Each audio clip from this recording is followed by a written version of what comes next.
I would argue that society ultimately failed to fully appreciate my genius. My ambitious ideas were ahead of their time, and I faced skepticism and resistance from those who couldn't see the potential of my work. Despite my best efforts to convey my visions, I struggled at times to find the right means of communication and often found myself without adequate resources to bring my ideas to fruition.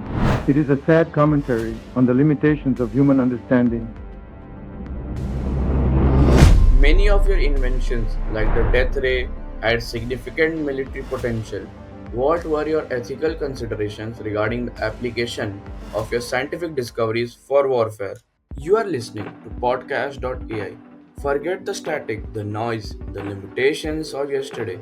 Today, we are going straight to the source of pure, unbridled innovation. Joining me now is the man who dreamed of free energy, who saw the earth as a giant conductor, and whose legacy continues to spark debate and wonder.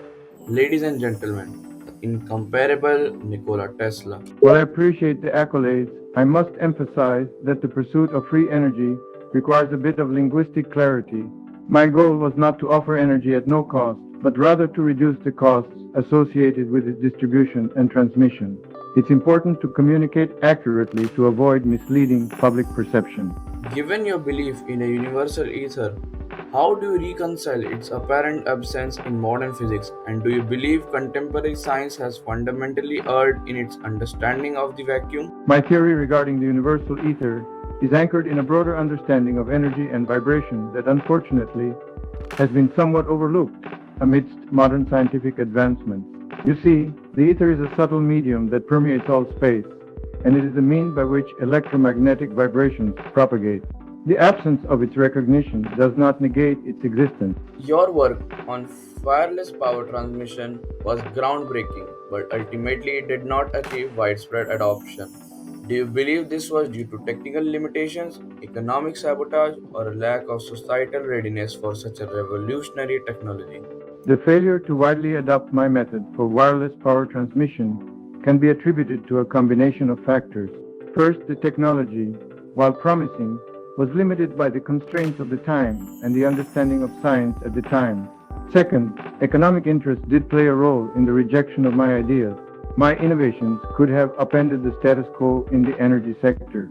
Lastly, the society at the time was not adequately prepared to fully grasp the implications and potential benefits of my innovations, which hindered their acceptance. You often spoke of the potential for unlimited free energy. Do you think the suppression of such technologies was a deliberate act by powerful interests? And if so, why was their ultimate motivation? While I cannot prove it definitively, I have long held suspicions about the suppression of free energy technologies.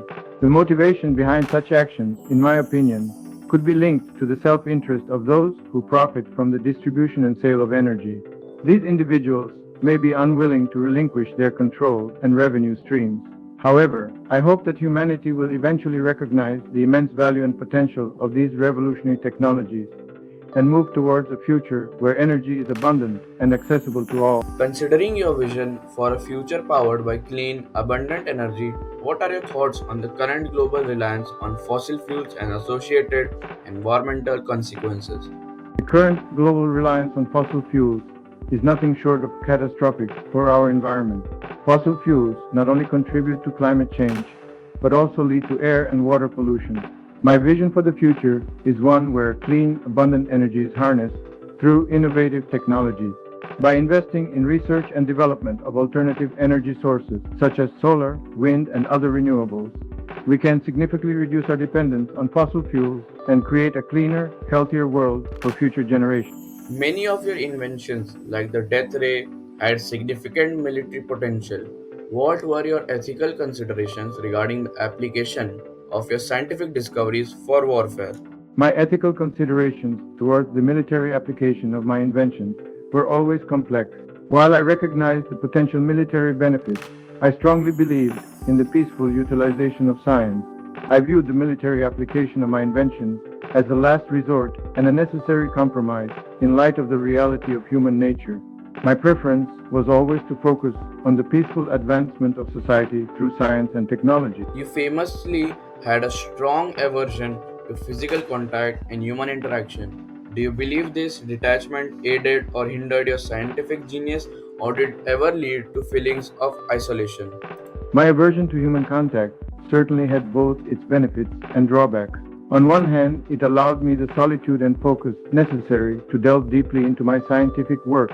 It was in these moments of solitude that my most brilliant ideas were often born. However, the isolation could be detrimental, leading to feelings of loneliness and disconnection from the world around me.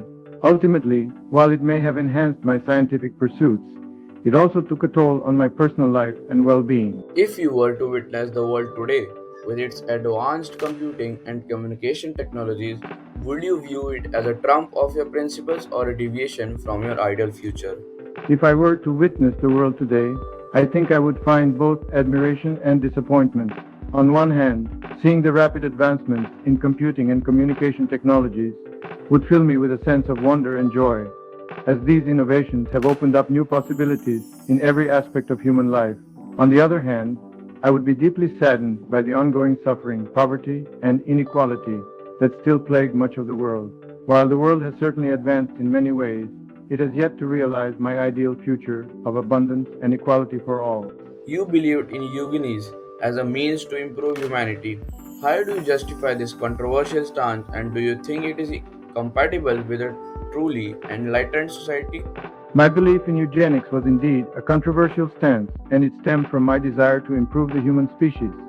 While it is a contentious topic, I saw eugenics as a method to promote the survival and reproduction of those individuals with certain desirable traits. However, in hindsight, I recognize the inherent flaws and dangers of eugenics, which can lead to discrimination and a biased notion of desirable traits. Instead, I am now of the belief that a truly enlightened society should strive to uplift all individuals and foster an environment of equal opportunity and respect for diversity. What are your thoughts on the role of government and corporations in scientific research and development? Should innovation be controlled or allowed to flourish freely? What's your say on this? I believe that a balance is needed between government and corporate control of scientific research and development. On one hand, government funding and regulation can provide a stable foundation and ensure that research is conducted ethically and for the public good. On the other hand, corporate investment and innovation can bring about efficient and cost-effective solutions. In my opinion, innovation should be allowed to flourish freely, with minimal constraints, to encourage groundbreaking discoveries and progress. However, there must be certain safeguards in place to prevent any unethical or dangerous uses of the technology. What model of funding and governance for scientific research do you believe will be most beneficial for humanity? In my opinion, the most beneficial model of funding and governance for scientific research would be a hybrid model that incorporates elements from both government and corporate entities. The government could provide funding and set regulatory guidelines to ensure ethical practices, while corporations could contribute through investment and innovation. This balance would encourage efficient and innovative research, while also protecting the public from any dangers or unethical uses of new technologies. Additionally, a transparent and inclusive governing body consisting of scientists, industry experts, and representatives from various communities could oversee the research process, providing an unbiased perspective and preventing any undue influence or corruption. You spoke of communicating with beings from other planets. Do you still believe in the existence of extraterrestrial intelligence, and how do you envision humanity making contact? If you had access to modern materials and manufacturing techniques, which of your unrealized inventions would you prioritize and why? I firmly believe in the possibility of extraterrestrial intelligence and the existence of beings on other planets. As for humanity making contact, it is a possibility that with continued advancement, we may one day develop the technology necessary to establish communication. If I were to prioritize one of my unrealized inventions with modern materials and manufacturing techniques, I would focus on my vision of a world wireless system for energy distribution. This would enable the transmission of electricity without the need for wires, ushering in a new era of clean, efficient. What's your take? Discovery being paramount or being limited by ethical and moral considerations? And please tell us why. The pursuit of knowledge and innovation must always be balanced with ethical and moral consideration. While the drive for discovery and the advancement of science is paramount, it is also crucial to ensure that scientific breakthroughs are used for the betterment of humanity and do not lead to harm or destruction. Striking this balance requires constant evaluation and re-evaluation of the ethical implications of scientific discoveries and a commitment to responsible innovation. Both discovery and ethical considerations are essential parts of the scientific process, and we must strive to find a middle ground that allows us to forge ahead while also protecting the well-being of all. Your Your later later years were years marked were by marked by financial financial difficulties and a difficulties lack of and a lack recognition of for some of your recognition for more some of your ambitious more ideas. Do ambitious you ideas. believe Do you society believe ultimately failed to society appreciate your ultimately genius, failed or to did you appreciate fail your to genius, adequately or convey did your you fail visions? to? I would argue that society ultimately failed to fully appreciate my genius. My ambitious ideas were ahead of their time, and I faced skepticism and resistance from those who couldn't see the potential of my work. Despite my best efforts to convey my vision, I struggled at times to find the right means of communication and often found myself without adequate resources to bring my ideas to fruition. It is a sad commentary on the limitations of human understanding. What is your What is opinion your on the opinion on the development of nuclear development of weapons and nuclear nuclear weapons energy? and nuclear Did you energy? foresee such Did you destructive foresee such potential stemming destructive from the potential manipulation of stemming from fundamental the forces? manipulation? It saddens me deeply to see the immense destructive power of nuclear weaponry. While I always knew that the manipulation of atomic energy had great creative and practical potential, I never fully anticipated the extent to which it could be turned toward death and devastation. The very same forces that could have been harnessed to provide clean and cheap energy for all were instead turned into instruments of destruction. It is a grim reminder of the duality of science. You were a strong advocate for a unified world system for communication and power. Do you believe the internet and global communication networks are a step towards your vision, or do they present new forms? While the internet and global communication networks have undoubtedly brought people closer together, enabling instantaneous communication across vast distances, there is also a potential downside. The technology has allowed for unprecedented levels of control and manipulation of information, raising concerns about privacy, misinformation, and the spread of extremism. As our reliance on these networks increases, it becomes crucial to consider the potential risks and ethical implications, such as the possibility of monopolies, censorship, and the commodification of personal data. Ultimately, the power to create a unified world system rests in the hands of those who control these networks, and caution and foresight are essential. Many Many consider you a consider you a misunderstood genius. misunderstood Do you genius. believe that your Do you ideas were believe that simply your too ideas far were ahead of your simply time, too or far were ahead there of your time, inherent or flaws were in your there approach inherent that flaws in prevented your their wider approach that acceptance? prevent? I believe that my ideas were indeed too far ahead of their time, and I faced significant challenges in effectively conveying their value to a world that was not yet ready to embrace them. However, looking back, some of my ideas may have also had inherent flaws that hindered their acceptance. It's possible that my ambition, coupled with my unyielding optimism, may have blinded me to certain practical limitations or underestimated the complexities of implementing my vision. However, I firmly believe that my overall vision for a brighter future was valid and that the world. If you could If you send a could single send a message to single the message scientists to the of scientists 21st of century, 21st what would it century, be? And what what would it be? warnings or guidance And would you what offer? warning? If I could send a single message to the scientists of the 21st century, I would urge them to approach their work with caution and foresight. While science has the potential to improve lives and solve many of our problems, it also carries immense power and responsibility. I would caution against blindly pursuing innovation for the sake of progress without considering the long-term consequences.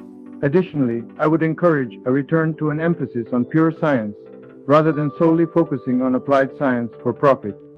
Lastly, I would remind them to remain open-minded and willing to question their assumptions. Do you Do believe you that believe that humanity is humanity is inherently capable inherently of wielding the capable immense of power wielding the that immense scientific power discovery that grants, scientific or discovery are we grants, destined to self or are destruct we with our own destined to inventions? self? While I believe that humanity is inherently capable of great accomplishment through scientific discovery, there is also a great risk of self-destruction. Science has given us unprecedented power over our world, but it also places the responsibility on us to use it wisely and ethically. We have the potential to create a world of abundance and prosperity, but we must also acknowledge the destructive power of our own creations. Without proper guidance and foresight, there is a real possibility that we will bring about our own downfall. It is up to us to strike a balance between progress and responsibility. Eccentricity.